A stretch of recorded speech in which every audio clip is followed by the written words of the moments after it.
ketika Lebak Bulus itu full oren, itu ngerasa dulu kita minoritas di sini, sekarang full oren gitu. Rasanya bangga. Apa perbedaannya zaman dulu dengan zaman sekarang? Kalau zaman dulu yang pasti satu warna. Jadi kalau Persija pakai oranye ya kita rame-rame bangga pakai oranye. Kalau sekarang kan yang hooligan pengennya pakaian jaket-jaket gitu, yang ultras maunya item-item. Jadi belang bentong. Lagu-lagu sekarang kan banyak yang diambil dari lagu-lagu di Eropa. Dulu benar-benar kita bikin lagu sendiri atau lagu Indonesia kata-katanya diganti. Apuse kokondau Persija di dadaku. Nah, begitu nonton timnas kita ganti Persija jadi Garuda. Loyalitas yang sehat menurut Om Ferry itu seperti apa? Yang namanya cinta itu kan sebetulnya tidak merugikan. Kalau kita mendatangkan kerugian buat klub kita, berarti kita bukan pendukung. Gue punya mimpi, kita punya stadion kapasitasnya tuh 47.000. Tribun atas kapasitasnya 19.000. Tribun bawah kapasitasnya 28.000. 1928. Stadionnya namanya Stadion 1928. Saya mulai nonton Piala Dunia tuh tahun 74. Ketika itu Belanda benar-benar jadi tim impian. Tapi paling suka konsistensi Jerman. Jerman tuh walaupun ketinggalan 2-0, 3-0, mau menitnya tinggal 5 menit, nggak ada kelihatan panik.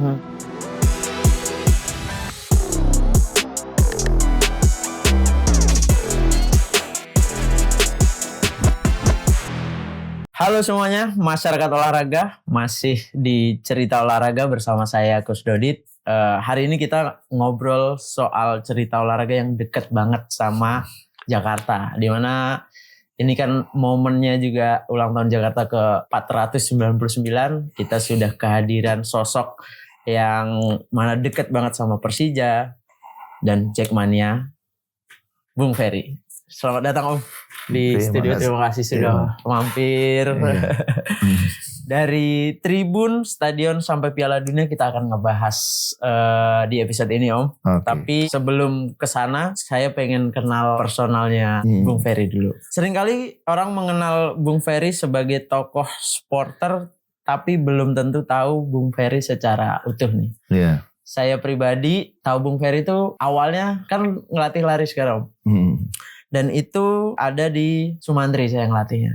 Nah, ada satu sudut di mana ini orang fotonya dipasang gede banget gitu. Oh ya? Ada foto Bung Ferry di situ. Jadi ada sekretariat Jackmania. Oh, Jackmania. Jadi dari situ terus ngelihat Bung Ferry di media-media, oh ini ternyata tokoh yang ada di sejarah Jackmania gitu ya. Nah, Bung Ferry kecil itu seperti apa orangnya? Imut pasti. Sampai sekarang masih imut sih Om. Yang paling kontroversial sebenarnya ya kelahiran Bandung.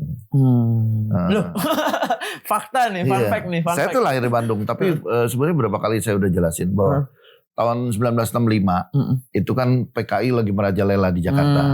Kebetulan bapak tuh pilot. Nah ketika dia mau pergi, ibu lagi hamil tua, bahaya kan kalau ditinggal sendiri, akhirnya dititipin lah sama nenek di Bandung. Gitu. Jadi ketika lahir, setelah lahir ya dibawa lagi ke Jakarta. Jadi memang numpang lahir aja. Numpang lahir aja. Oh jadi secara kependudukan, keterangannya kelahiran Bandung. Bandung gitu. Tapi untuk lahir aja. Iya. Pindah lagi ke Jakarta di usia? Ya langsung habis lahir gitu berapa hari keluar dari rumah sakit. Untuk keamanan waktu persalinan aja gitu ya? Persalinan aja gitu. Udah terus di Jakarta aja selama itu. Jadi memang cuma numpang lahir aja di Bandung.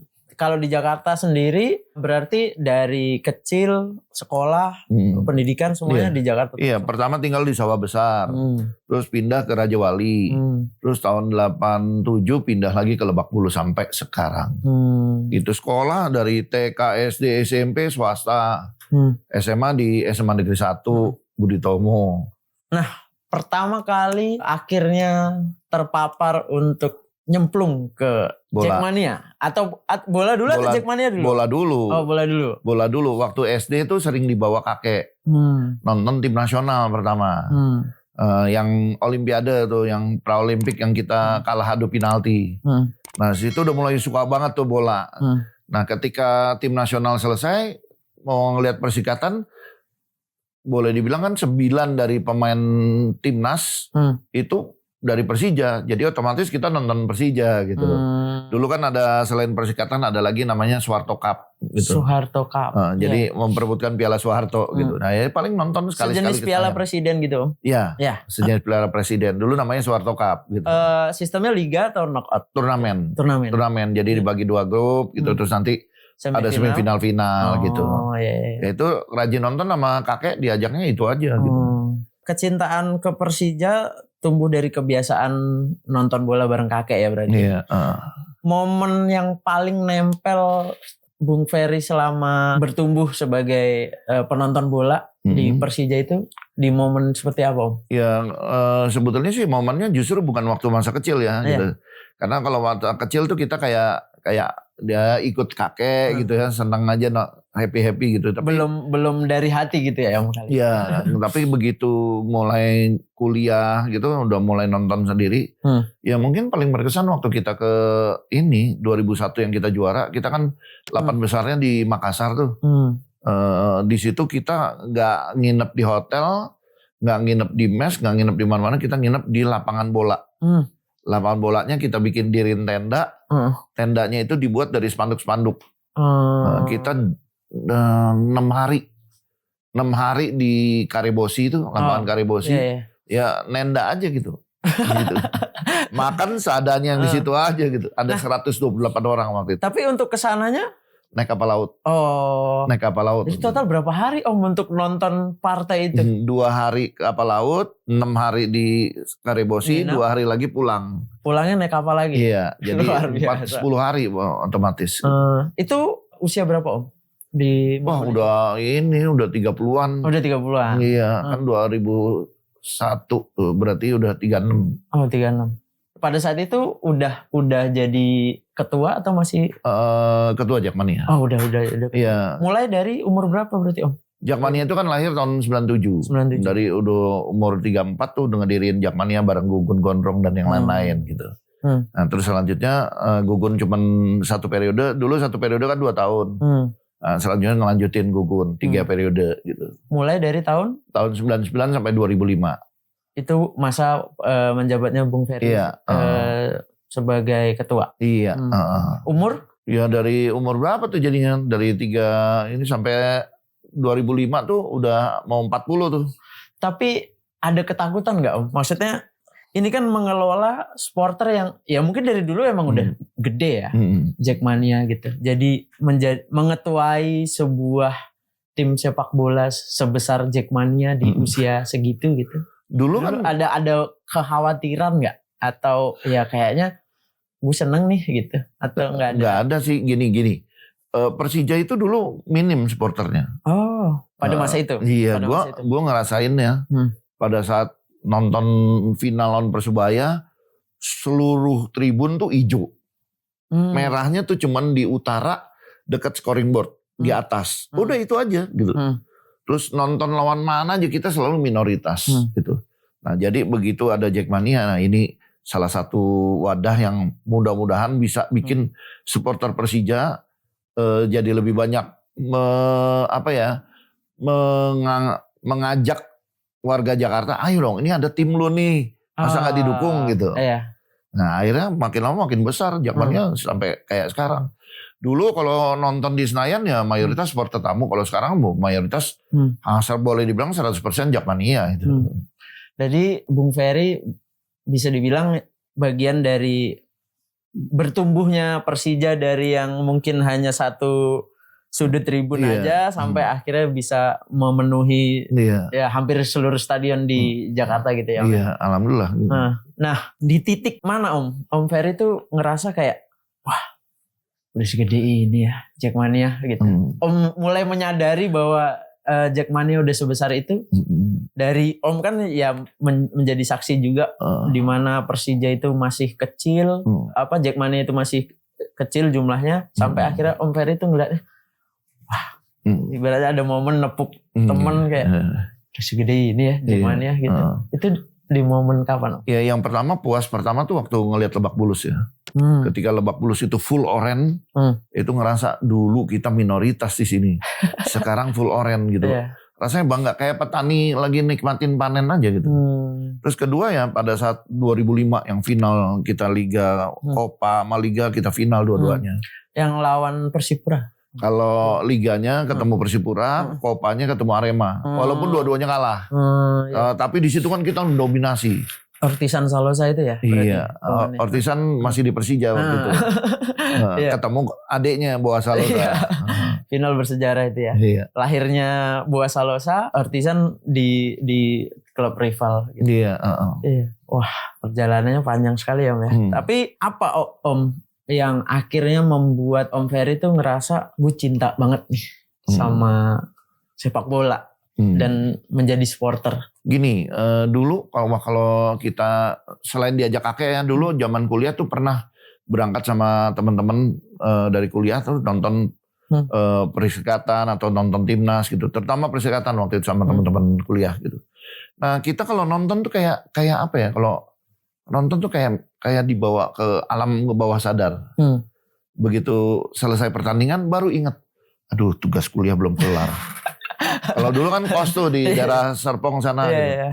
Waduh iya ya, listrik belum dimatiin tadi, nyala terus gitu. Wah ini gimana ya, nanti makan apa nih pulang nih gitu. Jadi kayak baru sadar ke dunia nyata gitu.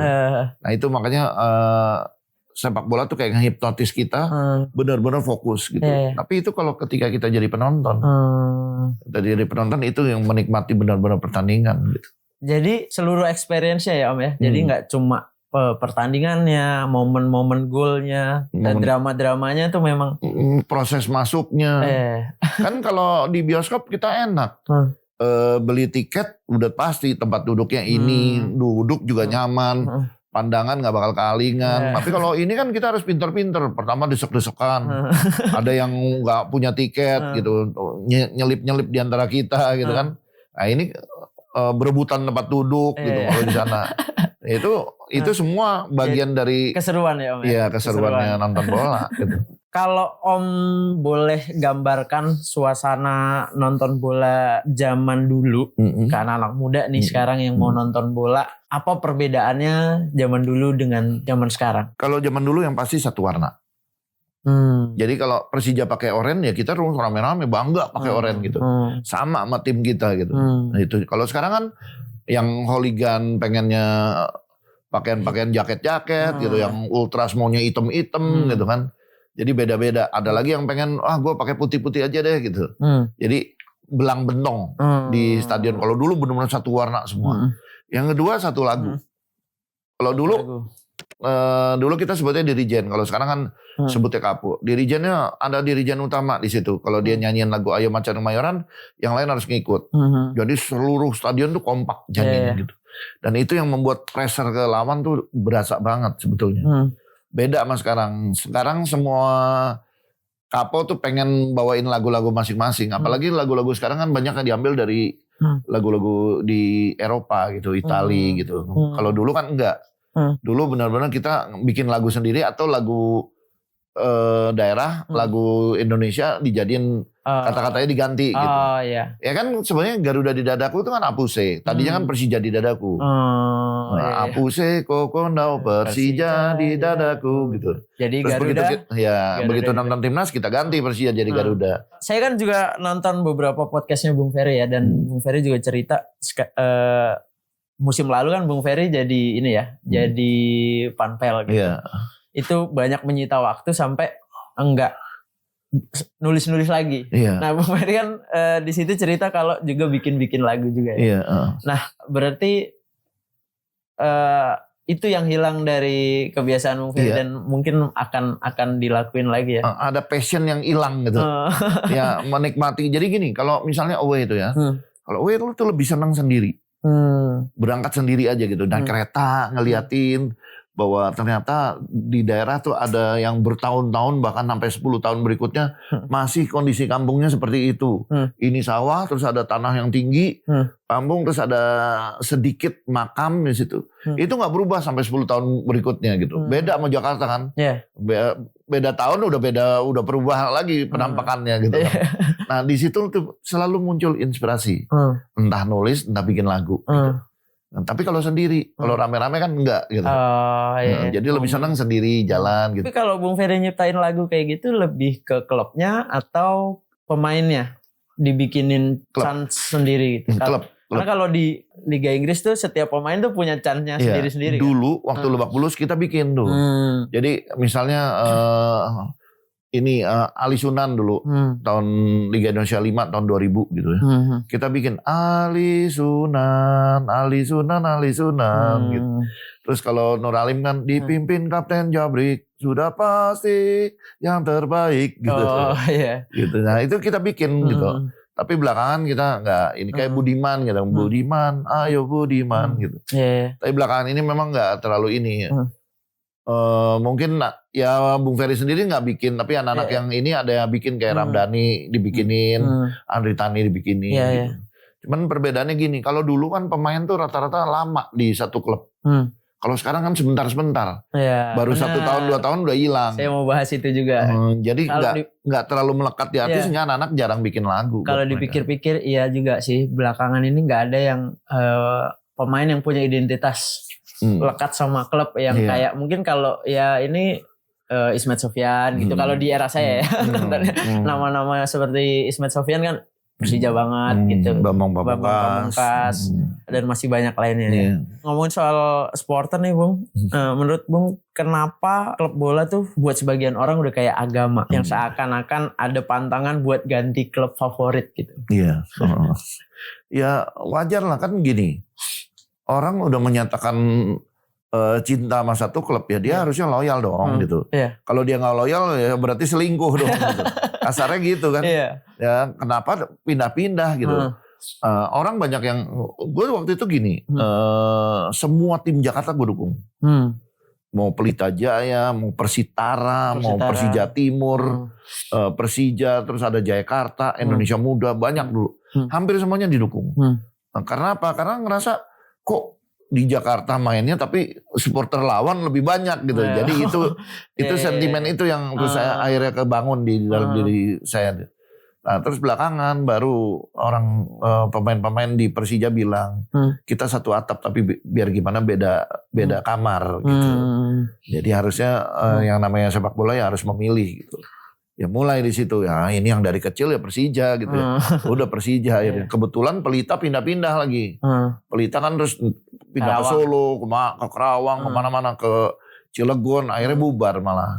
Terus Persija Timur malah dijual. Padahal itu dulu Pelita tuh yang Mario Kempes ya di Pelita tuh. Iya Mario Kempes, si Roger Milla. Dejan Glusevic, itu Mang Buang Kesak, bagus-bagus. Padahal bintang-bintang banyak ya Om. Primavera banyak di situ. Kehilangan banget sih. Buat saya yang penonton Liga Indonesia era ISL tuh udah banyak klub-klub yang sekarang udah nggak eksis gitu. Iya. Jakarta aja ya mungkin kalau dulu ya ada Persitara, ada Persija. Sekarang mungkin yang masih ini Persija aja Om ya? Iya Persija aja. Yang lain masih ikut tapi kayak Liga 4. Iya. Yang lain masih Liga di bawah gitu. Persija aja yang paling apa? Eksis untuk paling eksis. Karena gini. Di top level nama sih. Karena Persija kan dulu sebetulnya cuma 1. Kenapa? Sebenarnya itu kita sayangin kenapa jadi dipecah jadi 5. Awalnya kan Persija 1. Cuma karena kepentingan pengen mendirikan satu komda. Komisi daerah apa? Komite daerah apa namanya? Lupa. Jadi kalau sekarang kan Pengprov. Kalau dulu kita kalau mau PON tuh ikut Jawa Barat. Gitu. Karena DKI cuma 1 gitu timnya. Nah, akhirnya dipecah 5 supaya jadi Pengprov sendiri ada liga daerah ya untuk kayak Porprov kecil lah. Tapi emang kalau saya kan di atletik ya Om. Memang Porprov kita juga jadinya kurang begitu hidup karena daerah wilayahnya kecil, akhirnya cuma jadi kelompok umur aja. Seru banget nih Om, baru 1 segmen. Saya izin ngopi dulu ya Om ya, karena silakan. Sudah disediain kopi enak Indo. Oh iya, boleh nih? Boleh Om, silakan diminum. Ngobrol kalau nggak ngopi kurang mantap Om. Kopi enak Indo ya. Nah, waktu Jackmania lahir, masalah terbesar dari dukungan untuk Persija saat itu menurut Bung Ferry apa? Kan tadi kita tahu faktanya ternyata Persija tuh dulu nggak segede ini gitu. Cuma satu tribun aja, satu part aja. Jakarta itu heterogen, banyak pendatang dan mayoritas pendatang masih tetap mencintai klub asalnya, klub kota asalnya. Gitu. Nah, ditambah lagi dulu kan Persikatan ya. Kalau Persikatan itu kan ada final. Ketika final, misalnya saya nggak sebut tim mana, tapi ketika dia final, dia kan berharap ada pendukungnya. Nah, kalau pendukungnya datang dari kotanya itu terlalu jauh. Jadi dia bayar orang Jakarta. Dia bayar orang Jakarta. Lu mau nggak dukung tim gue? Gue bayar deh lo satu orang 25.000. Gue kasih kaos, gue kasih nasi bungkus, gue siapin bis gitu. Mau mereka, mau nonton gitu. Nah, jadi akhirnya kebentuklah mereka tuh terbiasa kalau tim-tim daerah pasti bayar mereka untuk nonton. Nah, ketika kita di Rinjakmania kita ngajak mereka untuk nonton Persija, pertanyaan mereka rata-rata itu dibayar berapa? Gitu. Jadi belum ada fanatisme sama sekali. Nah, kita kasih tahu mereka yang namanya supporter keluar duit bukannya dibayar gitu. Jadi beli merchandise, beli tiket, perlahan tapi pasti mendukung. Kita coba bangkitin rasa memilikinya itu sehingga akhirnya mereka mulai nyatu kan cara menarik orang kan kita lihat bagaimana apa yang dia membuat dia tertarik. Yang pertama kan kalau timnya udah dulu Bang Yos kan yang bangkitin timnya bagus-bagus gitu. Terus yang kedua warna oranye, kita bikin Jakmania oranye juga gitu sehingga orang kan tertarik gitu. Yang ketiga lagu, lagunya enak-enak nih gitu. Banyak orang tertarik karena lagunya kompak, warna oranye, nyanyi lagu gitu. Yang keempat spanduk. Kita mungkin yang pertama ngerintis bikin spanduk raksasa. Panjangnya 66 meter, ke bawahnya 4 meter gitu. Tulisannya The Jakmania Supporter Macan Kemayoran gitu. Pakai tifo ya Om ya. Nah, kalau kayak gitu-gitu pada saat itu udah pakai yang di karakter itu? Belum. Disebar aja ke penonton gitu ya? 3D kan. Dipasang di depan. Barisan. Karena spanduk aja, cuman spanduk gede aja. Benar. Nah, apa yang bikin orang dengan latar belakang yang berbeda? Sekarang nih kan Persija udah jatuhnya udah juga bukan milik Jakarta aja. Tadi kita sebelum take kan Om juga cerita ada Jakmania Wonogiri yang jumlahnya juga nggak sedikit gitu. Gimana caranya orang dengan latar belakang yang berbeda itu punya Persija, Jakmania itu rumah buat mereka gitu. Apa yang bikin mereka bisa punya rasa seperti itu kalau menurut Om? Jadi, tahun 2017 kan saya diminta lagi jadi ketua Jakmania gitu. Ketika itu saya lihat bahwa animo teman-teman di Jawa Tengah tuh banyak sekali karena saya ngerasa waktu saya di tim dari tahun 2006 sampai tahun 2013 di tim tuh tiap kita ke away itu banyak anak-anak daerah tuh yang suka Persija. Nah, jadi ketika saya jadi ketua lagi, saya bikin kode-kode khusus buat mereka. Misalnya mereka kita namakan Jakmania Outsider gitu. Karena mereka di luar Jakarta. Nah, outsider itu dan kita kasih kode-kode tertentu. Dan ketika mereka pengen punya wilayah resmi, kita ini akomodir. Oke, kalau kalian punya anggota 50, kita angkat deh kalian. Satu dari kalian jadi pengurus gitu. Nah, itu motivasi-motivasi kayak gitu yang membuat mereka akhirnya ngerasa ini gue udah diterima jadi keluarga besarnya Jakmania gitu. Apalagi tiap kali dulu waktu di tim ya, tiap kali kita kemana-mana itu nerima. Mereka datang mau ketemu ya kita terima, kita ajak ngobrol gitu. Sehingga akhirnya mereka makin lama makin banyak dan mereka makin fanatik. Kenapa mereka bisa fanatik sama Persija? Yang pertama dulu selalu kalau ditanya kenapa suka Persija? Jawabannya dua. Yang satu suka aja. Yang kedua BP. Selalu itu gitu. Makin kesini ya rata-rata suka karena timnya bagus, Jakmanianya kompak, mereka suka itu. Gitu. Jadi itu yang membuat makin lama kita makin banyak di situ. Jadi kalau bisa dirangkum mungkin ini ya Om ya, bahwa kalau mau bikin seseorang tuh punya rasa memiliki, kita juga harus memberikan kebanggaan ya. Jadi kayak pemain tuh juga harus punya rasa main untuk supporter juga ya, supaya mereka supporter juga bangga menjadi jadi bagian dari Persija itu sendiri gitu dan Jakmania.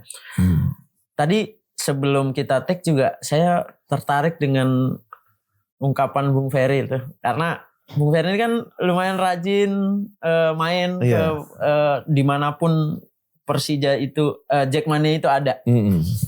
Tadi Bung Ferry menganalogikan apa tadi Bung? Nonton Jurassic. Jurassic yang pertama. Yeah. Jurassic pertama tuh banyak filosofi yang saya ambil gitu. Kan pada saat ada telur yang bergerak-gerak, itu profesornya bilang, tunggu, jangan pergi dulu. Saya selalu harus hadir di setiap kelahiran seekor dinosaurus. Nah itu yang selalu saya anggap ini menarik nih. Jadi semua Jackmania dimanapun, saya harus pernah datang ke daerahnya. Jadi kadang-kadang suka protes, Bung, Wonogiri belum didatengin nih. Iya, sabar nanti. Tinggal atur waktu. Nanti satu waktu pasti Bung Ferry akan datengin. Nanti kalau ada match ke Manahan mungkin ya, kan deket tuh. Makanya kan kenapa nggak mau jadi panpel? Ya itu.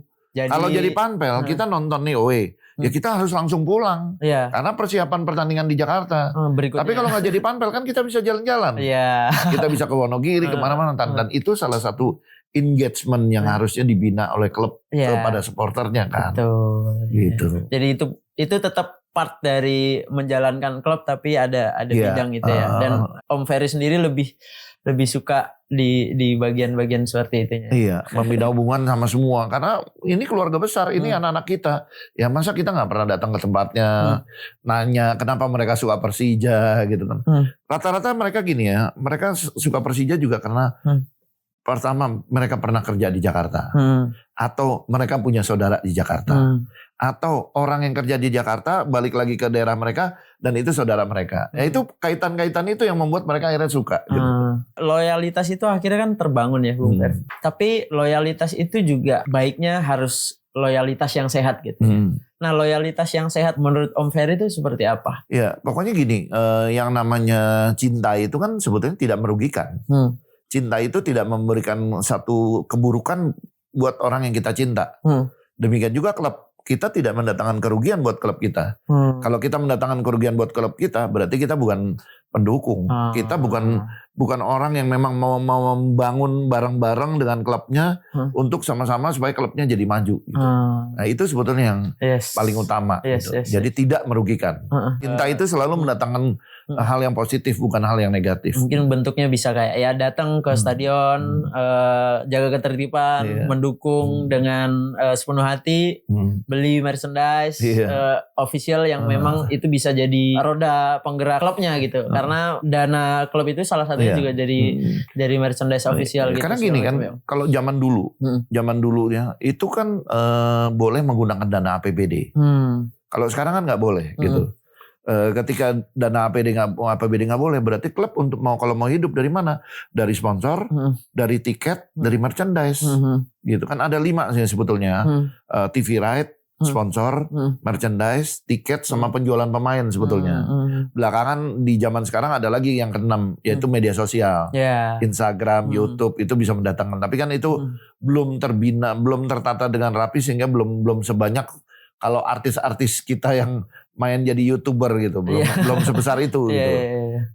Tapi 6 ini harus benar-benar dioptimalin gitu. Ya supporter juga harus melihat itu gitu. Harus mau terlibat untuk mendukung setiap mungkin yang bisa mengembangkan klub gitu ya. Sama-sama membangun, jangan cuma ngarepin tim udah bagus gitu ya. Karena kalau kita pasif gitu. Karena kita mau mendukung juga harapan-harapan supporter kayak pengen punya pemain-pemain bintang yang lebih banyak juga bisa terrealisasi karena mereka aktif untuk mendukung klub untuk keuangannya sehat gitu ya. Kalau saya sih lebih ke gini ya. Gue cinta Persija, ya gue pengen punya kaos Persija. Apalagi Persija kan kerjasamanya sekarang sama apparel yang bagus gitu kan. Ya kenapa kita nggak beli gitu kan? Itu satu kebanggaan gitu. Soal itu memberikan keuntungan ya alhamdulillah gitu. Tapi paling utama adalah diri sendiri, gue cinta Persija ya gue pengen punya kaos Persija. Apalagi nanti kalau kaosnya ada tanda tangan dari pemain gitu kan. Itu satu kebanggaan sendiri lah. Dan itu nanti juga ibaratnya kayak investasi sih Om. Kita sekarang nih susah nyari jersey official yang dulu Persija punya gitu. Jackmania ini jumlahnya tidak sedikit Om.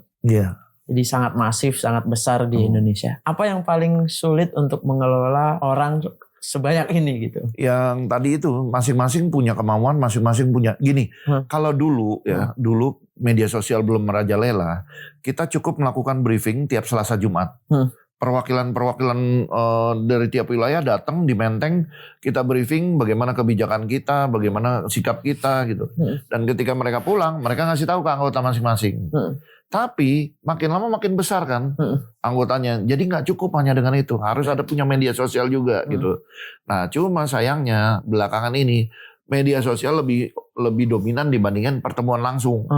Harusnya pertemuan langsung itu jangan sampai kopdar ya istilahnya. Itu jangan sampai hilang. Jadi ada momen sebulan sekali itu yang kita terbuka untuk umum, anggota atau non yang KTA atau non KTA mau datang, pokoknya selama dia pendukung Persija, kita adain ke pertemuan ngobrol bareng. Nah di situ kan ada penyatuan kesepakatan bahwa ini kalau pertandingan besok begini, ini begini gitu. Jadi itu yang harus diutamakan. Karena kan kalau di media sosial orang ngelihat ada demo, ada ini, mereka menganggap itu yang benar. Karena nggak ada guru, nggak ada yang menyatakan ini salah apa benar. Kalau di media sosial, pokoknya mereka lihat keren ya itu mereka tiru gitu. Jadi kayak kumpul offline-nya yang benar-benar kopdar itu harus tetap ada ya Om ya, supaya harus ada terkontrol gitu. Jadi ada satu suara yang memberikan instruksi bahwa besok kita pertandingan lawan ini kita harus gini-gini, nggak boleh ini, nggak boleh ini. Karena ada beberapa hal yang mungkin tidak bisa di share di sosial media. Betul. Ya, tidak bisa di share dan kadang-kadang gini. Pemahaman orang ketika membaca itu berbeda-beda. Tergantung perasaan hati mereka, tergantung akal pikiran mereka. Tapi kalau kita ngomong langsung dengan tajwid yang kelihatan langsung, didengar langsung. Oh, Bung Ferry lagi marah. Oh, Bung Ferry lagi ketawa. Oh, Bung Ferry lagi bercanda gitu kan. Ini beda gitu. Supporter Jackmania Persija di mana-mana Om. Tapi sepertinya Persija ini kehilangan satu rumah yang dulu kita warga Jakarta itu banggakan, itu Lebak Bulus.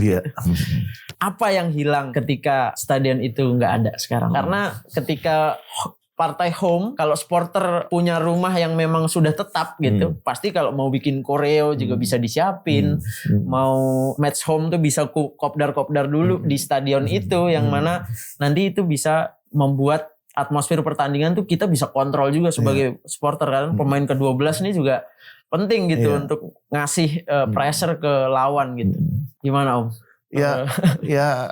Hilang banget ya. Hilang. Pertama dari internal kita.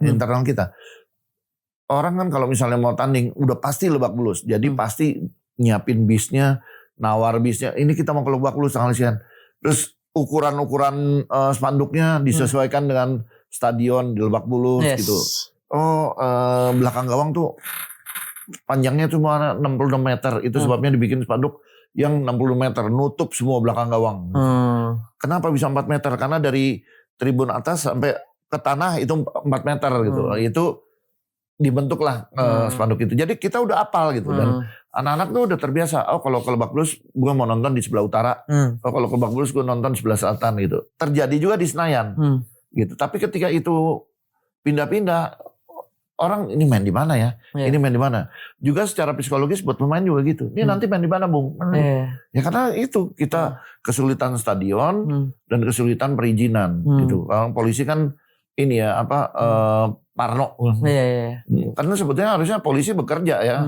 Ya ini tugas dia gitu, mau untuk kondisi gitu mengkhawatirkan apapun ya itu kewajiban dia untuk mengamankan gitu. Justru harusnya memastikan. Justru dia harus mengawal. Udah kalian main aja. Gak usah khawatir dengan segala-gala isu-isu itu. Nanti itu tugas kami. Kan harusnya begitu gitu. Tapi ini terbalik gitu kan. Malah mereka nuntut, kalian berani jamin gak? Kita jamin gitu. Gitu. Jadi ada itu dari internal. Dan dari eksternalnya juga. Lawan kalau tahu ini markasnya Persija, biar gimana serem. Main di Lebak Bulus. Gitu. Orang penonton deket, semua satu warna, satu suara. Melingkar ya Om ya, Lebak Bulus itu nggak cuma, atau ada sisi yang nggak ada penonton ya? Ada sisi yang nggak ada penonton. Jadi cuma ya. Tiang kotak, tiang lampu. Di pojok-pojok tuh tiang lampu. Yang biasanya kalau lagi pertandingan tiang akbar yang besar, itu tiang lampu itu jadi kayak kandang burung. Banyak yang nongkrong di atas-atasnya gitu. Duduk-duduk di tiang lampu itu. Saya belum kesampean lagi nonton di Lebak Bulus. Karena saya merantau ke Jakarta 2011. Lebak Bulus mulai dibongkar Tahun 2017 mulai dibongkar. Mulai itu. Kan 17. Tapi udah nggak ini berarti ya, Om ya? Waktu 2011 itu. iya kan ini kontrak bangun. 2000 berapa ya? 2007. Udah mulai, pokoknya saya ke Jakarta tuh udah jarang Persija main di udah nggak di Lebak Bulus seingat saya ya. Pokoknya zaman Ahok deh kalau nggak salah. Ketika ISL saya tuh bersamaan dengan momen dimana Liga Inggris mulai disiarkan di TV nasional kan. Jadi ngelihat Lebak Bulus itu saya ngerasa atmosfer sepak bolanya tuh kuat gitu. Karena emang lapangan bola gitu deket. Supporter Persija terus lempar. Apa sih Om tuh kalau yang dilempar ke stadion itu yang putih itu? Kertas gulung. Kertas itu kan gulung sebenarnya kertas ini kasir gitu. Itu dibeli sama anak dilempar gitu. Kalau masif kan keren tuh. Iya, jadi momen-momen itu kan saya cuma bisa lihat di TV pada saat itu. Nah, saya belum sempat ngerasain nonton bola di stadion yang sedekat itu, tapi udah dialihfungsikan gitu. Semoga diratain. Semoga sih ada stadion seperti itu lagi untuk Jakarta ya. Amin. Tapi kalau untuk stadion latihannya udah punya Persija nggak sih Om yang kalau di Sawangan? Sawangan itu memang punya kita karena kan itu owner kita yang punya. Udah ada lapangan baru ya sekarang ya. Jadi nambah fasilitas. Iya, itu ada yang lapangan di dalam indoor gitu kan. Ada lapangan latihan, ada lapangan yang bisa buat tanding, yang ada tribun kecilnya gitu. Itu ada gitu. Untuk latih tanding ya Om ya. Iya. Untuk Persija juniornya juga. Iya, di situ. Akademi kita di situ. Pak ikut ya Om ya kalau ikut. Persija. Itu udah banyak melahirkan bintang-bintang baru ya. Hanan Donitri, Rio Fahmi, Rehan Hanan, gitu. Yang di luar, yang udah keluar kan Cahya yang di PSIM sama Raka bek kanannya, terus ada Niko. Yang anaknya Om Hari Salisbury itu Rehan Hanan ya. Saya soalnya kan sebagai warga Jawa Tengah juga suka sama PSIS kan, dan dulu salah satu figur yang saya tonton kan Om Hari Salisbury. Ngomongin soal stadion kan berarti kita punya harapan Jakarta punya kandang lagi ya Om ya, seperti Lebak Bulus gitu. Menurut Om Ferry, apa syarat sebuah stadion tuh bisa benar-benar terasa seperti kandang, bukan cuma tempat pertandingan? Yang pertama perizinannya gampang dulu deh, supaya kita bisa main terus di situ. Yang kedua jangan terlalu besar. Kalau terlalu besar, untuk naik ke atasnya juga butuh effort yang besar untuk ke sana gitu. Jadi yang lebih gampang dijangkau gitu, baik akses transportasinya maupun naik ke dalamnya gitu, itu membuat orang semua nyaman gitu. Oh nonton di sini nyaman nih, enak, pandangannya gampang gitu kan, masuknya gampang, gitu. Transportasinya gampang, itu yang paling penting gitu. Dan rutin kita di situ, sehingga akhirnya merasa ini rumah kita gitu. Apalagi kalau di situ dikasih sekretariat Jakmania. Kayak di Lebak Bulus dulu kan ada sekretariat Jakmania gitu. Jadi merasa ya itu rumah gitu. Tapi kalau boleh kita berandai-andai nih Om, kalau Om Ferry mau Persija punya kandang di Jakarta gitu, pengennya di bagian mana dari Jakarta? Ada kebayang nggak Om, kayak misalnya Om Ferry kalau ngelihat nih daerah kayaknya kalau Persija kandangnya di sini? Ini pimpinan kita kan Pak Panca mau bangun stadion tuh. Itu wilayah Kemayoran. Tapi sebenarnya itu kan berdekatan dengan JIS ya. Gitu. Nah, sebetulnya enak kalau ada karena kalau ini berkaitan dengan lahan ya. Sebetulnya kalau nggak berkaitan dengan lahan, saya maunya di Jakarta Selatan. Anggap aja kita nggak boleh deh bangun di mana aja gitu loh. Sebetulnya yang paling ini ideal tuh Jakarta Selatan. Karena ada satu tempat yang gampang mudah dijangkau oleh ini jalan tol, terus dari mana-mana. Karena kan semua dulu awalnya Jakarta Selatan di Lebak Bulus. Besarnya Jakmania itu tumbuh besarnya kan di Lebak Bulus ini gitu. Jadi sebenarnya waktu itu ada daerah yang daerah dekat Ampera situ, sebenarnya ada tanah luas, tapi ternyata itu akhirnya nggak bisa kita di daerah Simatupang itu. Kan situ itu gampang gitu. Gampang untuk di ini gitu. Jadi kalau kita berandai-andai gini, versinya punya. Gue punya mimpi. Kita punya stadion kapasitasnya tuh 47.000. Untuk Persija nih Om ya? Kenapa 47.000? Kenapa tuh Om? Karena tribunnya tuh ada 2. Tribun atas dan tribun bawah. Tribun atas kapasitasnya 19.000. Tribun bawah kapasitasnya 28.000. 1928. Wah. Stadionnya namanya Iya, Stadion iya. 1928. Iya. Lahirnya Persija. Iya, benar. Itu mimpi gue. Ya semoga lah ya ada gubernur yang bisa Iya. mewujudkan itu ya. Iya, amin. Ngomongin soal Persija musim depan nih, kan ada pelatih baru nih Om. Harapannya apa nih Om untuk Sintayong yang akhirnya menjabat sebagai pelatih Persija sekarang? Sebetulnya agak kaget ya, saya kenapa Sintayong gini. Karena kemarin sebenarnya saya suka tuh pelatih kemarin Maurizio Sousa. Cuman kan Sousa itu ada beberapa kelemahan. Yang pertama soal komunikasi. Dia tidak bisa bahasa Inggris. Nah, dengan gantinya Sintayong kan sama. Sintayong juga sama, nggak bisa bahasa Inggris. Terus kemudian masalah emosi. Si Sousa itu kan emosian sehingga menular ke pemainnya. Banyak kartu merah itu yang nggak penting. Sintayong kan sama juga, emosi juga. Gitu. Jadi dua hal ini harusnya harapannya bisa dieliminir. Pertama, Sintayong udah 5 tahun di Indonesia, masa ini nggak mau belajar bahasa Indonesia? Ayo dong, belajar dong bahasa Indonesia gitu. Supaya komunikasi lebih lancar gitu kan.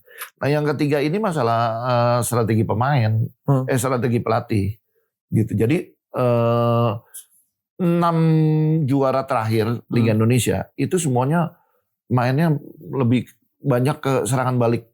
Dimulai dari Persija tahun 2018 itu serangan balik dilatih Teko. Terus kemudian Teko pindah ke Bali 2 tahun berturut-turut. Gaya permainannya sama. Terus kemudian Persib menurut gue sama, banyak serangan balik gitu. Jadi nah sementara Sintayong sama juga. Serangan balik. Jadi mungkin pertimbangannya kayaknya dengan cara bermain kayak gini kita bisa juara. Jadi pertimbangannya mungkin itu gitu. Jadi ya ada harapan, tapi sebetulnya kalau buat penonton bola pengennya sih main terbuka, berani attacking football itu lebih enak gitu. Karena ya kita penonton butuh momen gol ya. Kalau sepak bola 2 kali main bola itu kan all we need is goal gitu.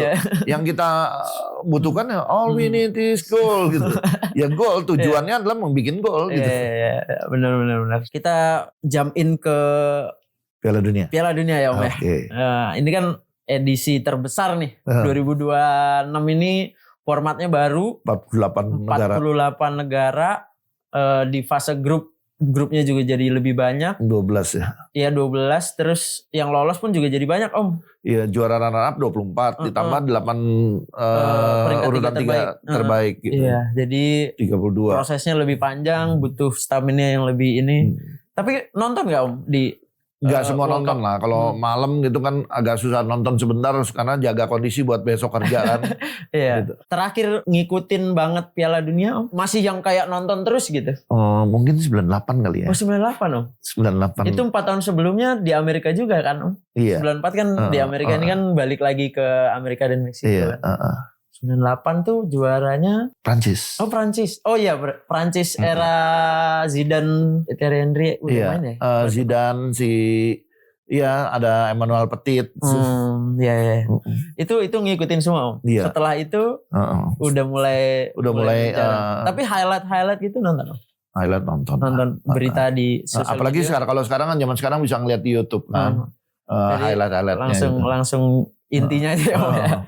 Tapi di Piala Dunia kali ini dukung siapa Om? Saya sih bisa tebak sih. Iya. Karena saya udah pakai. Jerman. Gini, saya mulai nonton Piala Dunia tuh tahun 74. Ketika itu Belanda benar-benar jadi tim impian. Pakai warna, kan kita anak kecil jadi seneng warna oranye yang mencolok gitu. Persija banget. Pemainnya bule-bule gitu ya.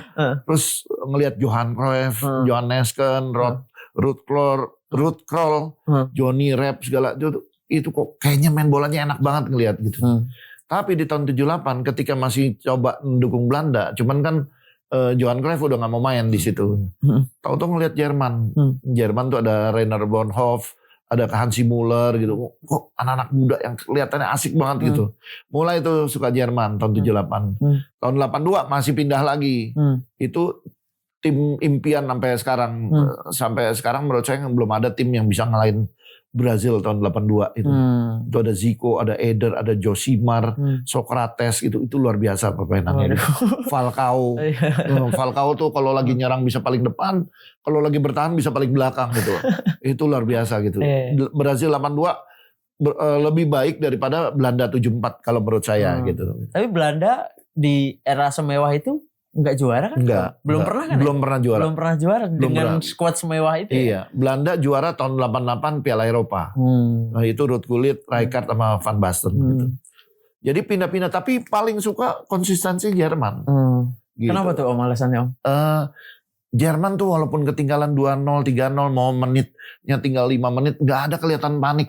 Pokoknya main sesuai dengan pola mainnya dia, konsisten. Itu aja gitu. Kalau di era saya mungkin momen yang saya juga bisa validasi itu sih ketika momen dimana mereka Euro kalau nggak salah lawan Swedia, momen udah menit 90-an, Toni Kroos tendangan bebas, itu bisa bikin gol dan tetap nggak jadi kalah gitu. Jadi memang ketenangannya kerasa sih untuk staying power disebutnya kan. Nah selain tim besar, ada nggak Om kalau tim kecil yang mungkin Om perhatiin untuk Piala Dunia kali ini? Tim kecil. Di luar kalau nama-nama seperti Inggris, Jerman, Argentina itu pasti udah ada di unggulan-unggulan pertama ya. Sebetulnya suka tim-tim ini Skandinavia. Jadi Swedia. Norwegia, Denmark nggak lolos ya sayangnya gitu. Tapi negara Denmark nggak lolos. Berarti tim-tim Skandinavia tuh suka gitu ngeliatnya, terutama Swedia ya. Swedia kan dulu pernah punya siapa namanya lupa. Itu enak kayak ngeliat. Stoikov enggak. Yang pernah main di Parma tuh. Aduh, eranya ini lagi Om beda umur kita. Itu enak melihatnya gitu, Swedia gitu. Mungkin teman-teman yang ini di kolom komentar ya bantu ingetin nih pemain Swedia di Parma ya. Berarti mungkin kalau sekarang Norway sama Swedia sih yang agak menjanjikan sih dari beberapa match awal kemarin. Swedia menangnya juga skornya lumayan gede. Walaupun di pertandingan keduanya kalah dia. Iya, pertandingan keduanya kalah. Norway konsisten juga bagus. Mereka ada Haaland mesin gol juga itu di generasi sekarang. Kemarin semua orang kompak cetak 2 gol, Mbappe 2 gol, Haaland 2 gol, Messi 2 gol, Cristiano Ronaldo 2 gol juga. Dari hasil terakhir yang udah berjalan nih Om, ini kan udah masuk round 2, udah putaran kedua di penyisihan grup. Ada pertandingan yang paling menarik nggak Om? Apa ya? Yang Inggris yang menang banyak tuh. Oh iya, 4-2 ya kalau nggak salah skornya. 4-2 apa 4-1 4-2 ya. Itu hasilnya. Itu menarik banget ngelihat permainan Inggris gitu.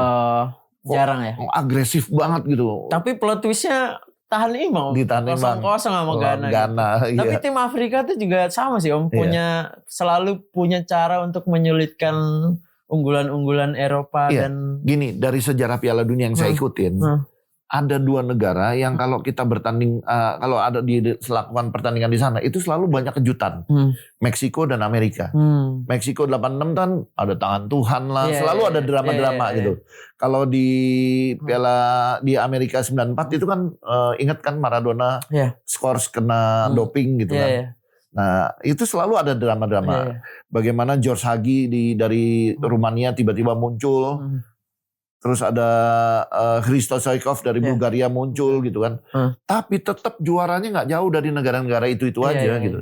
Jadi ini cuma bumbu-bumbunya aja gitu. Nah ini nanti juga di Piala Dunia ini akan banyak drama-drama di tanah Amerika maupun di Meksikonya gitu. Tapi tetap nanti juara ya nggak jauh dari 7 negara itu. Tapi kalau karena Italia nggak lolos ya. Ini agak hambar sih, ada 48 tim, kok bisa nggak ada Italia masih nggak masuk gitu ya. Era-era yang mungkin kalau 90-an tuh memang Serie A itu lebih dekat ke kita ya, karena dulu tuh Liga Italia tuh memang banyak bintang, memang bisa kita tonton, tapi nggak tahu belakangan ini Serie A juga kayak rasanya nggak terlalu ini, walaupun kita punya tim yang mungkin ada kedekatan ya Om sama Indonesia, Como yang kemarin juga bisa membuktikan mereka masuk Liga Champion musim depan, walaupun jadi PR harus nyari kandang karena stadionnya ternyata nggak memenuhi syarat untuk Champions. Mungkin akan ngebangun tapi akan ngungsi dulu kalau nggak salah mereka ke tim terdekat gitu. Kalau untuk Asia, Om, ada ini nggak? Jepang kan lumayan menjanjikan nih 2 pertandingan awal. Jepang bisa nahan imbang Belanda. Kalau Jepang itu kemarin juga menang meyakinkan 4-0. Saya pernah ke Jepang gitu. Saya bukan cuma kagum bolanya, tapi juga kagum sama negaranya, pola hidupnya mereka gitu. Misalnya kan kalau ada bencana tsunami, begitu datang bantuan makanan apa-apa, nggak ada dari mereka berebut tuh, nggak ada. Mereka tunggu panggilan dari keluarga ini, dipanggil baru datang. Terus waktu saya ke sana, saya ngeliat bagaimana mereka tertib jalan, ngerokok di tempat yang benar, lalu lintasnya juga mereka rapih gitu. Orang tua pagi-pagi keluar cuma untuk berdua suami istri ngebersihin pintu garasinya yang penuh debu gitu. Semua kerapihan ya. Mereka tuh disiplin dan kayaknya bingung. Ini nggak ada kejahatan apa di sana? Padahal kan kita dengar ada yakuza segala kan apa? Ada. Tapi kayak nggak ada kejahatan di sana gitu. Enak-enak aja. Jadi saya kagum sama Jepang. Tapi permainan bolanya juga luar biasa. Dulu Jepang zamannya kita dulu kan Jepang di bawah kita. Di bawah kita dulu. Sekarang mereka bisa bangun. Padahal katanya liganya mereka itu belajar dari Galatama. Mereka belajar dari Galatama, tapi mereka bangun terus. Ada cerita itu yang selalu kita dengar ya Om ya. Maksudnya Jepang tuh belajar sistem liganya ke kita, tapi sekarang mereka justru improve peringkat 15 dunia, tertinggi di Asia untuk di jajaran pemain Eropa. Dan kemarin itu mereka terakhir kan matchnya menang 4-0, di mana kondisi pemain-pemain kuncinya tuh cedera juga Om sebenarnya gitu. Tapi memang rata sih mereka rata-rata pemainnya main di Liga Belanda, ada di Serie A juga, sama Liga Jerman mereka yang main di inti sekarang gitu. Saya juga senang banget sih Om sama Jepang tuh. Di tengah Asia-Asia yang lain pada babak belur, tiba-tiba Jepang bisa menang 4-0 kan luar biasa gitu. Bisa nahan imbang Belanda dengan jalannya pertandingan tuh bukan yang kayak beruntung gitu loh. Jadi 1-0 balas 1, 2-1 balas 2 sama gitu. Jadi memberikan perlawanan gitu ngeyel. Dan Jepang ini tuh mungkin udah struktural ya Om ya. Jadi tidak hanya tim bolanya yang dikenal, supporternya sendiri pun punya identitas di mana udah jadi apa ya, berita di mana Jepang tuh kalau nonton pasti rapi. Selesai ini tribun bersih lagi gitu dan segala macam. Itu kan hal-hal yang bisa kita kagumi ya Om ya, dari apa Jepang yang nggak cuma timnasnya tapi memang benar-benar sama supporternya juga. Jadi 2 kali 45 menit mereka nyanyi terus. Itu kan pertandingan Jepang sama Tunisia yang 4-0. Itu status stadion tuh rasanya kayak pendukungnya Jepang semua. Benar-benar ramai. Nah ini kita mau tunjukin nih Om beberapa supporter yang nonton di Piala Dunia. Ini kan ini apa, kreativitasnya, lihat payung-payung gitu ya. Putih, merah dan biru identitas timnas Jepang ya. Dan selain video-video Jepang juga saya mau tunjukin ada beberapa supporter lain nih Om. Ini Belanda. Nah ini kan kalau ngelihat orang kompak gini kan enak gitu. Jadi punya identitas ya Om ya. Jadi kerasa juga di stadion tuh kalau satu warna oranye semua kan orang juga wah ini pendukungnya kok oranye semua. Dan gitu. Pemain juga bangga lihat pendukung gue sebanyak itu gitu kan. Kalau warna-warna kan orang nggak tahu ini pendukung siapa ya gitu. Inggris fans. Mereka punya chance ngeledekin Jerman. Nggak pernah menang perang. Kadang apa ya, supporter gini juga untuk memberikan intimidasi mereka riset tentang negara lawan yang apa yang bisa di roasting juga ya Om ya. Iya. Nah ini yang paling unik nih kemarin. Norwegia keren ini. Norwegia.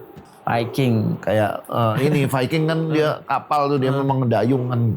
Tapi sebenarnya malah kultur ini tuh bukan Norway kan? Atau Norway ya? Norway. Yang jersinya yang Viking Club itu? Viking Club, Viking itu kan memang bangsa Skandinavia.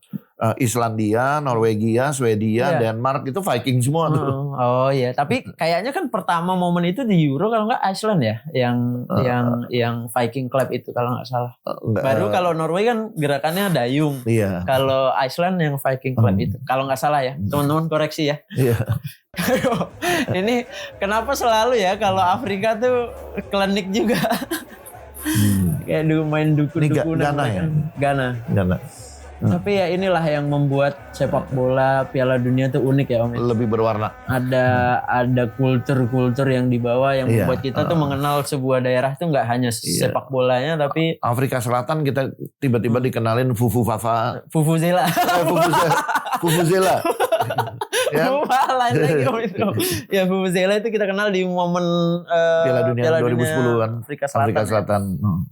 Itu juga openingnya ikonik juga lagi golnya Shabalala.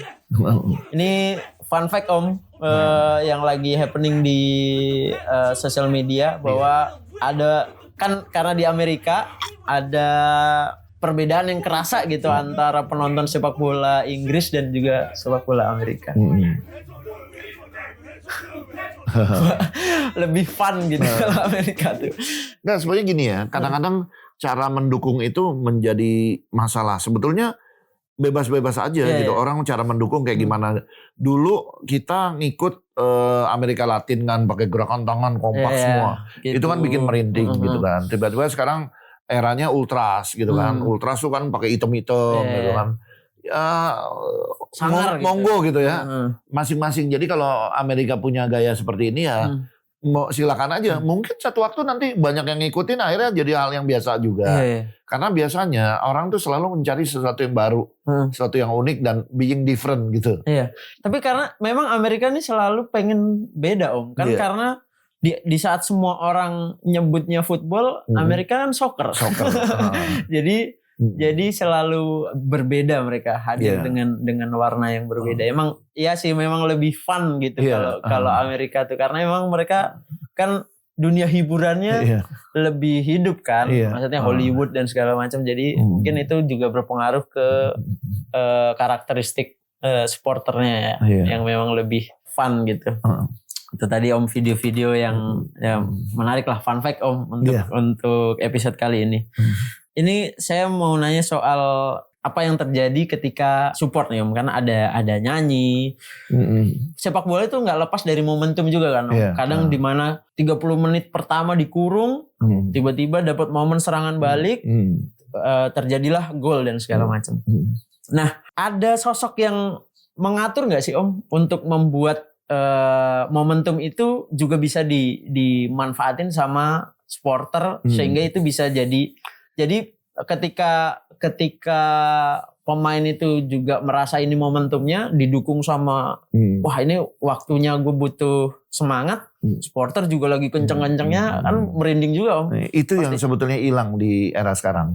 Kalau dulu kita kalau kebobolan kita emosinya tuh justru kita keluarin dengan nyanyi lebih kencang untuk bangkitin semangat Persija. Kalau dulu gitu setiap kebobolan ngelihat supporter lawan pada sorak gitu, kita emosinya ayo Persija harus nyanyi kompak lebih kenceng gitu.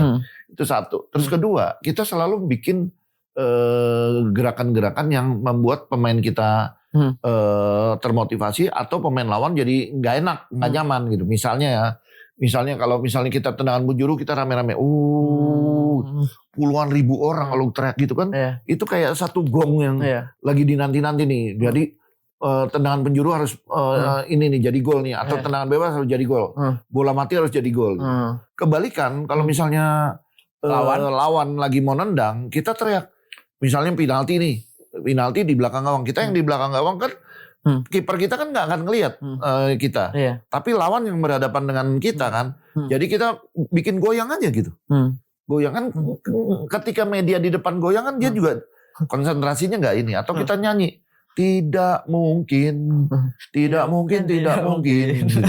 Nah, itu salah satu cara kita untuk menteror lawan, konsentrasi dan mensupport pemain kita. Nah, itu yang hilang. Udah nggak ada tuh Om. Apa sih namanya ya Om ya? Yang satu orang yang mendukung. Masih ada kapo. Kalau dulu disebutnya dirijen. Dirijen. Sekarang kapo. Gitu. Tapi kaponya itu kadang-kadang suka nggak nyambung gitu. Nah, itu mungkin balik lagi ke permasalahan-permasalahan yang kita bahas tadi ya Om ya. Kita mungkin Persija memang butuh kandang. Dimana itu mungkin bisa buat latihan kan. Jadi sebelum match supporter datang dulu ke stadion untuk latihan koreo, latihan ini briefing. Oh, kalau momentumnya ini kita harus lakuin ini, kalau momentumnya ini harus lakuin ini. Jadi ketukan drumnya juga harus bareng sama gitu kan. Jadi nyambung semua nih Om. Tadi kan Om mention kalau supporter baiknya tetap harus kopdar. Terus kalau bisa kita punya kandang yang tetap untuk bisa sering punya rumah lah. Punya rumah yang kita bisa buat latihan dan segala macam. Panjang sekali kita yang sudah kita bahas nih Om. Dari perjalanan panjang ini, pertanyaan terakhir nih Om. Saya pengen Om Ferry nyebutin best 11 Persija sepanjang masa yang mungkin ini bebas Om Ferry yang ini bisa sebutin 11 pemain terbaik Persija versi Om Ferry. Yang kita mulai dari kiper kali ya. Yang saya nonton yang ngerasain banget gitu ya. Kalau kiper pasti Mbengjen nggak akan berubah tuh. Mbengjen gitu. Karena apa ya? Cara dia berkomunikasi dengan pemain belakang, terus bagaimana dia ngatur barisan pagar kalau ada tendangan bebas, itu enak banget ngeliatnya. Itu main di era waktu kita juara tahun 2001 kan 2001, itu Mbengjen dari Kamerun gitu dia. Itu udah pasti lah kipernya dia. Kiper Mbengjen. Kita masuk ke kita formasinya berapa nih Om? 4-4-2 atau 4-4-2 ya. Berarti 4 back selanjutnya. Nah, di stopper di tengah gitu ya. Stopper dulu. Siapa ya? Pirjanka kali ya. Tapi gini, Marzuki Nyamat juga enak sih. Keras dan susah dilewatin gitu Marzuki Nyamat. Ini maaf nih Om karena saya nih eranya ini zaman Persikatan, dia dari PSSI Garuda 2 dulu. Nanti tim editor lah yang bikin lah ya, dicariin foto dan segala macam. Di luar dari ini edukasi sejarah juga buat teman-teman Jackmania yang baru join Persija biar tahu juga nih pemain-pemain duetnya hebat. Mungkin sama Nur Alim kali ya. Jadi 2 back tengah siapa tadi Om? Nur Alim sama Marzuki Nyamat. Pirjanka bagus tapi ya pengennya lokal lah. Biar lokal aja Om ya. Biar lokal aja. 2 wing kiri kanan wing back. Kanan Anang Ma'ruf lah. Anang Ma'ruf sama Ismet tuh ada perbedaan. Anang Ma'ruf saya masih nonton Om. Iya, kalau Anang Ma'ruf tuh bolanya kenceng gini nih. Kalau Ismet naro. Kalau Anang Ma'ruf disamber BP kenceng jadinya. Jadi bola curve gitu ya Om ya. Iya, gitu. Kalau Anang Ma'ruf gitu. Kalau kirinya Donitri sekarang. Tadinya ada Budiman tapi lebih enak melihat Donitri main lah. Bertahan sama menyerangnya itu sama bagusnya dia. Ada sumbangan dari era sekarang ya. Berarti ini lintas generasi. Jadi tadi back 4 sudah disebutkan. Sekarang kita maju ke gelandang dan juga sisi sayap kanan dan kiri Om. Kita mulai dari gelandang dulu mungkin. Gelandang di tengah dulu nih ya. Gelandang bertahan udah pasti satu tuh Agus Prianto. Batu banget gitu. Orang banyak bilang, kenapa gak Rohit Chan? Gak tau, saya lebih suka Agus Prianto. Itu batu banget pokoknya. Kemudian ditemenin partner gelandangnya Om? Temannya itu Lucy ya. Playmaker, Luciano Leandro. Dari Brazil. Kan kemarin dia jadi komentator tuh Piala Dunia. Iya. Jadi Luciano Leandro dan tadi siapa Om? Sorry. Agus Suprianto. Iya. Tengahnya. Untuk wing kanan kiri. Udah agak. Ilham. Iya. Wah, ini underrated nih. Bisa ada Ilham masuk di jajaran pemain ini. Ilham saya nonton. Gak tahu kenapa ya. Ilham tuh kalau bawa bola kayak orang nari. Gitu. Enak ngeliatnya gitu. Iya. Crossingnya juga bagus lah gitu. Tapi Ilham tuh sempat masuk timnas gak sih Om ya? Sempat. Sebentar pas aja di Persija tapi. Dia diambil ke timnas gitu. Itu era-era sebelum akhirnya diskors ya. Liga ya. Diberhentikan. Itu Ilham masih. Enggak. Ilham tuh cukup lama kok. Ilham zamannya Danuwindo dia ini di ini terus zamannya Benny Dolo juga dia pernah gitu. Sergei Dubrovin dia ikut kok di situ. Oke. Kita masuk ke wing kiri berarti. Kirinya siapa ya? Ini kali Andi Lala. Andi Lala. Almarhum. Karena kecepatan gitu. Lebih kepada kecepatan gitu. Yeah. Kayaknya dulu tuh Andi Lala disebut pemain paling cepat. Terus kemudian Persipura curang. Ada atlet larinya dijadiin pemain bola. Leo Kapisa. Ya jelas kalah lah kecepatannya. Tapi Andi Lala tuh termasuk cepat. Dan dia larinya gini kan kayak burung dara gitu. Tidak cuma cepat lari aja Om. Iya. Running with the ball-nya juga. Iya, running with the ball-nya juga jago dia gitu. Ya Andi Lala lah. Oke. Kita masuk ke 2 striker berarti Om. Striker ini saya ada di kepala saya tapi nggak tahu nih bener apa nggak ditebakan. Striker bingung ya. Alternatifnya banyak.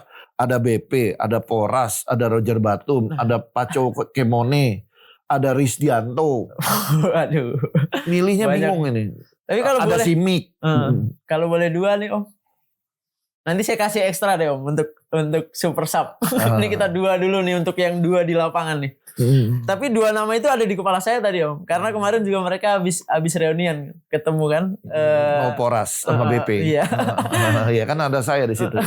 Ya pertama ke Paco Kemone lah. Dia cuman separuh musim tapi udah 14 gol. Waduh.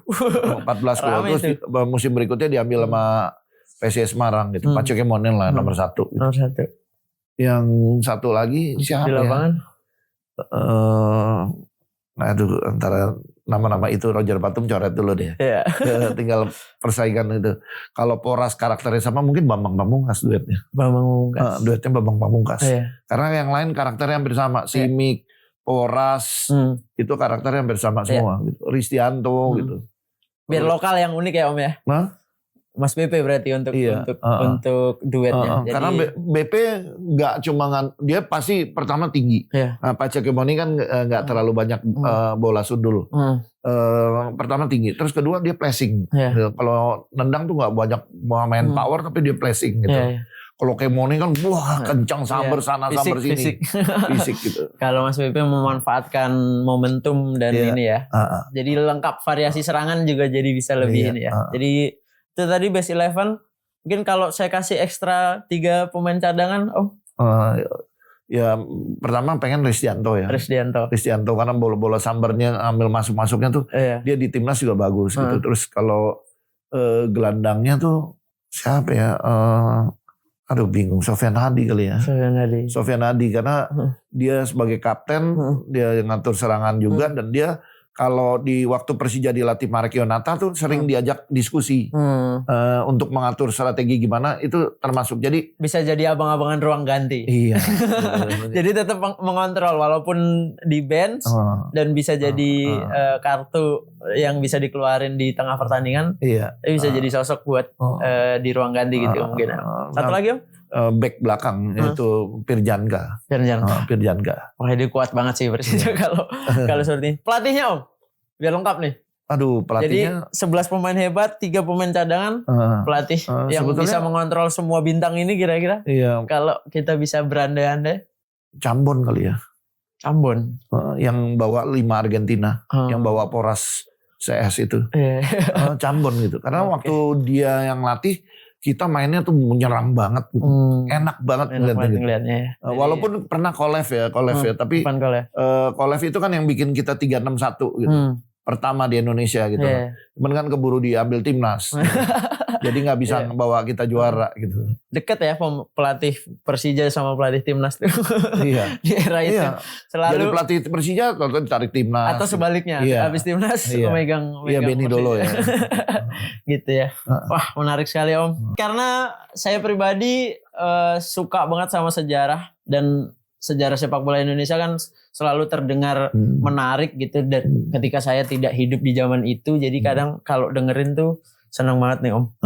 Jadi terima kasih banyak sudah hadir di podcast ini. Saya dapat banyak informasi menarik. Itulah tadi episode kedua kali ini. Terima kasih sudah menyaksikan dan menyenangkan sekali bisa berbicara tentang sejarah sepak bola nasional. Obrolan kali ini sangat menyenangkan karena ditemani dengan kopi enak.